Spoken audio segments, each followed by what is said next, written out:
સમાચાર સામે આવી રહ્યા છે ગેમ ઝોનની જે દુર્ઘટના ઘટી છે જેમાં સાગઠિયા હવે જેલ હવાલે કરવામાં આવ્યો છે। સાગઠિયાને હવે જેલ હવાલે કરવામાં આવ્યો। જેલમાં સાગઠિયાનો કેદી નંબર 2096 આપવામાં આવ્યો છે। સાગઠિયાને ઘરનું ટિફિન મળશે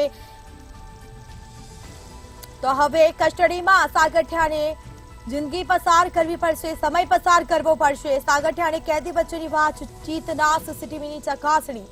આ સાથે મહત્વપૂર્ણ સમાચાર સામે આવ્યા છે। અત્યાર સુધીના મહત્વના સમાચાર। સાગઠિયા હવે જેલ હવાલે થયો છે તો કેદી નંબર પણ આપવામાં આવ્યો છે। જેલમાં સાગઠિયાને કેદી નંબર 2096 આપવામાં આવ્યો। તો વધુ વિગતો સાથે સંવાદદાતા ધ્રુવ આપણી સાથે લાઈવ જોડાઈ ગયા છે। જી, સાગઠિયાને હવે આખરે જેલ હવાલે કરવામાં આવ્યો છે, શું છે સમગ્ર વિગત? ચોક્કસથી સાગઠિયાને એક નવી ઓળખ મળી છે। કેદી નંબર 2096 ની ઓળખ સાગઠિયાને મળી છે। ટીઆરપી ગેમ ઝોનમાં જે પ્રકારનો આખી ઘટના ઘટી ત્યારબાદ સાગઠિયાની સંડોવણી સામે આવી। કહી શકાય કે તેને જ લઈને જે એસઆઈટીની જે રચના થઈ હતી અને તેમના તરફથી પણ તપાસ થઈ હતી।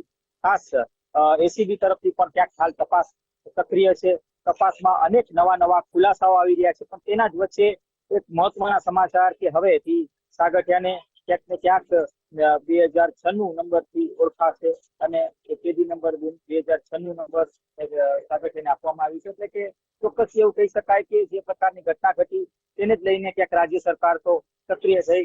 ખૂબ જ ઊંડાણપૂર્વક અત્યારે તપાસ જયારે ચાલી રહી છે ત્યારે હાલ મહત્વના સમાચાર આવી રહ્યા છે કે સાગઠિયાને કેદી તરીકેની એક નવી ઓળખ છે તે મળી છે। 2096 કેદી નંબર તરીકે સાગઠિયા હવેથી ઓળખાશે। એટલે કે હાલ જે રીતની ઘટના ઘટી ત્યારબાદ હાલ પોલીસ તપાસ ક્યાંક હાલ થઈ રહી છે। એસઆઈટી તરફથી જે તપાસ થઈ રહી છે તે તપાસમાં નવા ખુલાસાઓ થઈ રહ્યા છે, પણ વચ્ચે જે પોલીસ હોય છે કે એસીબી હોય છે કે તેમના તરફથી રિમાન્ડ ક્યાંક ને ક્યાંક સાગઠિયા માટે લેવામાં આવે છે અને તેમાં અનેક ખુલાસાઓ જયારે સામે આવે છે ત્યારે અનેક ખુલાસાઓ એવા પણ આવ્યા છે કે પોતાના કાર્યકાળ દરમિયાન સાગઠિયાએ અમુક કેટલાક ભ્રષ્ટાચાર એવા કર્યા છે કે જે ખૂબ જ જઘન્ય છે અને આ જ ભ્રષ્ટાચારના કારણે લોકોનું જે જીવ છે તે જોખમાયા હતા અને કેટલાક લોકો એટલે કે 27 લોકોના જે જીવ છે તે જોખમાયા હતા અને તેઓ મૃત્યુને ભેટ્યા હતા। એટલે કે એક કહી શકાય કે ખૂબ જ સક્રિયતાથી હાલ ઊંડાણપૂર્વક અત્યારે તપાસ થઈ રહી છે ત્યારે